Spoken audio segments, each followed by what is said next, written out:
Hello everyone and welcome to episode 18 of Completionist Progress. So in the previous episode I mentioned how I was going to get 92 per after the chain mace, but I decided to change my mind and there we go. There is 92 prayer. What a way to start off the episode. So I started with, I think, 85 prayer. And also, I was 120 combat, so I got a combat level and several prayer levels. I'm also getting really close to 97 range because I was using the cannon because it was faster. It did add a good bit more cost, but also was getting more experience than using, if I just used Dragon Bones on the altar, it would have had a similar cost, but I would have got less experience because I wouldn't have got the range experience. So, yeah. 92 prayer, and now prayer pots are 30 points per sip, which is the main reason I want to get this out of the way sooner than later. Also, following that, there are a few small things I want to run through real quick. The first is that the reason I decided to go for 92 prayer before the chain mace is because the chain mace has been yo-yoing in price. It keeps going up and down, and I want to wait till it's a little more stable because I don't really need it right away. Also, I had money for 92 prayer because around the time I was doing Herb Lure, I invested in 30k Bones to Peach tab supplies and was going to do that to train up magic since I am getting close to 99 magic. But after doing 10k of them, I decided I really wasn't liking them, so I sold back the rest of the supplies. I actually made a profit off the nature runes because I rose, and then I invested that into prayer. Also, I did get a Bandos hilt drop with some friends recently. I didn't take a screenshot or anything, but I got like a 2 mil split from that, so that's where I got some of the money. And you might have also noticed Spellbook Filters came out. Now, I just had it toggled off, or just to show the heads. And if I just turn it back on, it looks more or less like normal. They also added this to just disable the filtering and get back to the classic, but I don't really mind too much either way for Necromancy anyway. And I'm here at the player-owned house because I did mention how I'd redesign it or change things around. I ended up not changing around too much from last time you saw it, or at least I don't think I did. The main difference is that over here, there's no longer portals. I have the workshop, study, I forgot the name of it. And I think that's still the same down here. Maybe the kitchen was over one. Yeah, I think the kitchen was here, and I don't know, I think it was slightly different. But I did keep one portal chamber here with Catherby and Troll Stronghold for farm teleports. Once I get the construction cape, this will be really nice, so I don't have to spend money on, tablets or the basalt thing. I left that as the portal it was, because I don't know what else to attune that one to, because the Nexus kind of replaces the need of all the other portals. And I still have this portal chamber here just because I didn't want to get rid of it. I got rid of 2 of the portal chambers, and I noticed it didn't really seem to matter for my load times at all. So, I don't know, I'll probably get rid of this one eventually. Another reason I kept this one here, though, is because I didn't like having the other bedroom here to round out the corner. So, I don't know, it's really not a big deal. The load times don't seem to matter too much if I have an extra room or not. The house is still the same dimensions either way. But yeah, that's pretty much it. And one other small note for the house is that I was going to change this to a KQ head, but I decided to hold off on that just because I kind of would like to use a tattered KQ head if I can. Just because the tattered KQ can only be used to mount in the house, and I'm going to get that regardless anyway in the long run, so I'm okay with waiting and saving the other KQ head I have, even though I don't really need another one for a Slayer Helm or anything. Since the chain mace is still unstable, I decided to buy back my Eternal Boots that I sold a while ago to get rigor, and I didn't really have any other mage boots. So what better place to put them to use than trying to learn Zulrah again, and it's been going pretty well. I keep dying a few times here or there because I don't get prayers on time or such, but I'm up to 47 kills now, and I finally got my first unique, Usurp Visage, which is a pretty nice little bit of profit there. I mainly am doing this just so I can learn the boss, and in the long run I'd love to get a mutagen, because I think they're really cool. I love the red one. And also, when I was doing this, I've been using Bastion Potions, and I realized I forgot to sell the Bastion Potions I was making for Herb Lore a while back, so whoops. But yeah, there is Usurp Visage. Unfortunately, that Usurp Visage I got in the last clip doesn't count for the new collection log that came out today. So if I go here, I think this actually used to be in the chat box, but now it moved to one of these menus. But this is the collection log, and it's actually pretty neat. Unfortunately, I have like nothing in it because it doesn't track tradables, and I don't have that many untradables. I have the torso, but I think there are 61 logs in total, counting all the logs in the different categories, and I have 6. So, yeah, I have some, like, in here I have, not Tithe Farm, I have Temple Trekking, I have Rogue's Den, Fishing Trawler, and that's about it. A few other odd ones here and there I think maybe one over here, the Shazian armors, and the Cyclopses, and I don't know what the other one is. But, yeah, so it didn't count, my certain visage, but I haven't done that much Zora. I'm at 87 kills now, which is a pretty good increase, and I'm really getting the hang of it now. Also, I got 97 range at Zora, and I did buy back some of the other items I sold to get Vigor last year, which is now like a year since I'd done that, but I got back the Mage's Book, the ZGS, and if I go over here to my notes, I also got some items like the Dark Bow, Ballista, Guardian Boots, and such, because the Chain Mace keeps going up in price, and I'm not really prioritizing it right now. I'm making money back from Zora, so I want to at least max out my mage gear for it. But now that this log is out, I want to try getting some things here and crossing off some stuff. Like, I could farm Obor and try and get the Hill Giant Club. Even over here, there were some ones I did, but it didn't count. Like, well, I haven't done Gnome Restaurant much in Old School, but Shades of Morton, I did this a while back for the Flameteer bag, but I don't have that marked off because those are untradeable or tradable. So I don't know, I probably will try working on some of the collection log stuff. Some will be a pain, I'm not sure if I'll ever finish all the logs. I mean, it's pretty much impossible due to the clue section here. I mean, yeah, I don't think I'm going to get all these items. But, I don't know, it's something I'd like to work on, or at least the ones that aren't too hard to do. Also, something I noticed, I have 3 fire capes. I've killed Jad twice. Why does it say I have 3 fire capes? I don't know. Anyway, yeah, I think that's all I had for this little bit of an update, but the collection log looks awesome. I really would like to work on some of the stuff, even like the Tsar. You know, I could camp them and try and get some of these drops for collection log, but the staff is going to be near impossible because it's like a 1 in 5,000. But hey, it's new goals to work on that is technically completionist, but I have no idea how this stuff will fit in the completionist list. And thank God I counted my big fish. Speaking of completionist stuff, there's one little task out here I forgot about. I actually knew this back in RuneScape too, but there are actually 4 entrances to this temple here from, I don't know how to pronounce the name of this quest. The one where you get the K-Amulet. So, the ones up there, I already opened a few of them. I want to see if I can find them all. That's, the bottom one there, and I think there should be 2 more. Is that one? No, is that it? That's it. Okay, there's the other boulder. This is the one I haven't opened, and I guess the other one's up here? Just want to make sure I have all of them, because I'm pretty sure I opened all but the last one, because I want to save it for a clip. Huh, I actually can't find where the other one is. That's embarrassing. Oh, there it is. So I'm going to go down in the temple and try and open that one so we can see the final one open. I think I came to the right side, so if I head up here and climb up this, it should open that one we saw as a boulder earlier. Okay, I think that's it. I'm going to do a run around to make sure I can find all 4 entrances, but I think we can cross that task off the list now.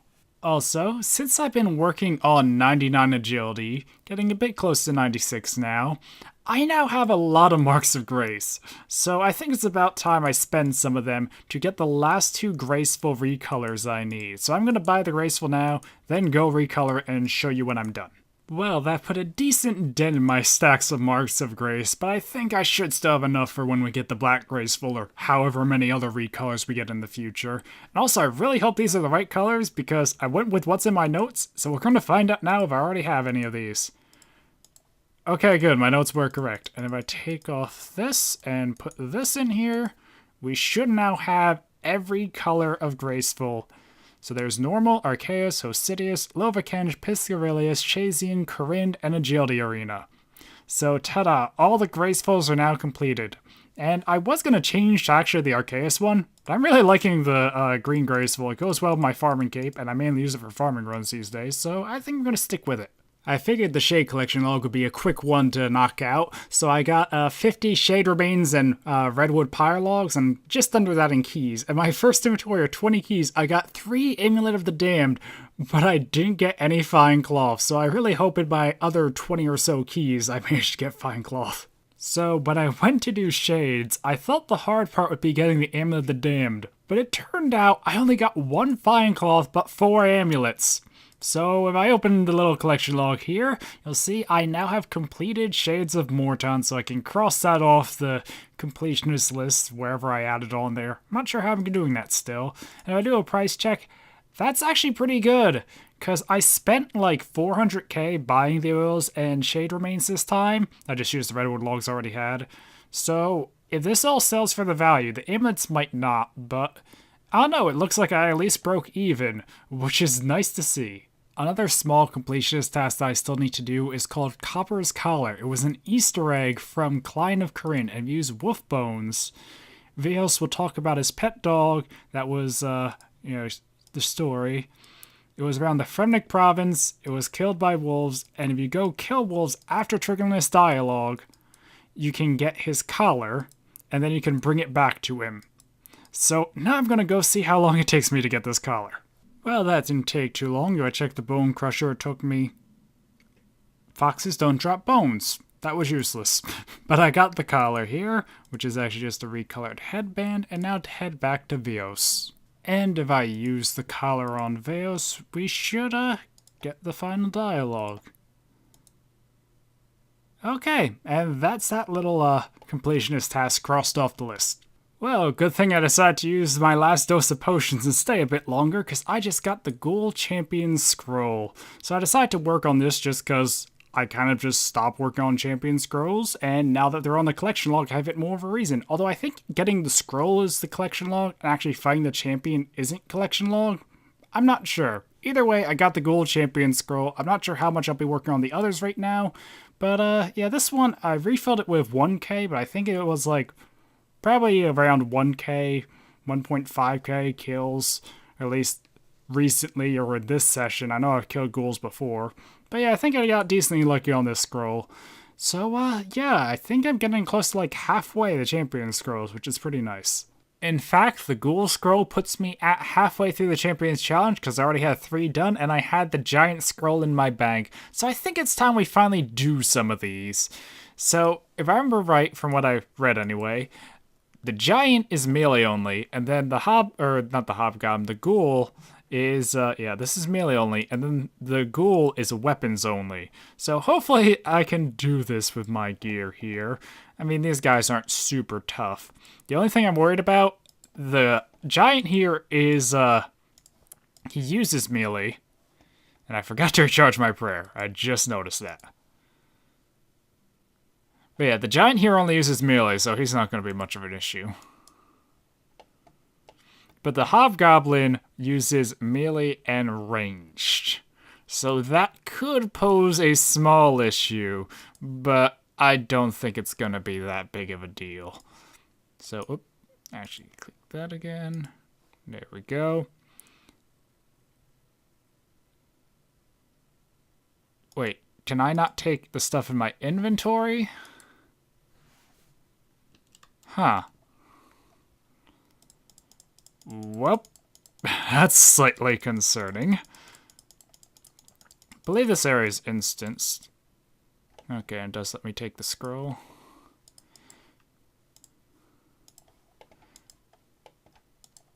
But yeah, that's the thing I was worried about. This guy uses ranged and melee.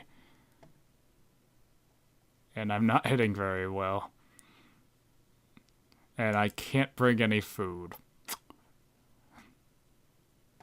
Such riveting content. Seriously, why am I not hitting on this guy? Yeah, I know the Blessed Sarah Sword isn't the best weapon, but it should be better than this on a ghoul. Also, I'm not sure I'm going to keep the Blessed Sarah Sword. I have a Sarah Sword to recharge it with, but now that I have the bludgeon, I might just sell it, so. And there is the Ghoul Champion. And it took the scroll. I could have dropped it and kept it, but I haven't been doing that for the others, so I don't really want to bother. I don't know, I guess it technically is, there we go. Pick up the food real quick. But I guess it technically is like an unattainable item or something I wouldn't be able to get back. You know, kind of like the Blurite Sword. But, I don't know, since I didn't do it for my first few scrolls, like the Imp and such, I don't really want to keep doing it. I almost forgot the potions. And now if we head over here, we should have 5 banners. So 5 down, 5 to go. So this has been building up for a while now, and I think I'm finally ready. Over 10 years ago, in this spot, I got my first 99 back in RuneScape 2. 99 hit points, and I managed to catch it just in time. I almost got too much experience while trying to get some of those champion scrolls, but I'm ready to get 99 hit points in Old School in. I think this is something like what I was wearing. I couldn't find a screenshot from back in the day, but there we go. 99 hit points, which is actually pretty nice because the cape does have a nice perk, but it's also very sentimental because, like I said, it was my first 99 back in RuneScape 2. I got it here at Ogre's with some friends around, and now I have it in Old School as my first Combat 99. I actually wasn't planning it to be hit points again, but it just happened. So who am I to argue? Anyway, now let's go get the cape. And there is the HP cape. Unfortunately, it's trimmed this time because, well, like I said, it was my first 99 back in RuneScape 2, which was untrimmed, but it does also look really nice with this outfit. I actually forgot how nice it would look since I've been doing the classic white with dragon. So, yeah. And to do the emote... But... I can't perform emotes here? Hold on. Bit of a random spot, but this should work for the emote, and there it is. It's been so long since I've been able to do this emote. Well, I mean, I've been able to do it in RuneScape 3, but you get what I mean. It's been a long time since I had this cape, and it's nice to finally have it back. It also will be nice because the perk does double your HP regeneration, which is actually good for some non-combat things like Soul Accept trees. This is like the best in slot cape for that, so it's nice to have it back. And I think this is actually where I'm going to be ending off this episode. Hopefully I'll have another episode out by the end of the year so that in January we can start fresh for Kepos and all that stuff with episode 20. At least that's my plan. We'll see how it goes. But yeah, anyway, hopefully you guys enjoyed this episode. It hasn't had the most progress, but I mean, we got a 99 and we did cross off a good number of completionist tasks. So yeah, anyway, once again, hopefully you guys enjoyed. Until next time, goodbye.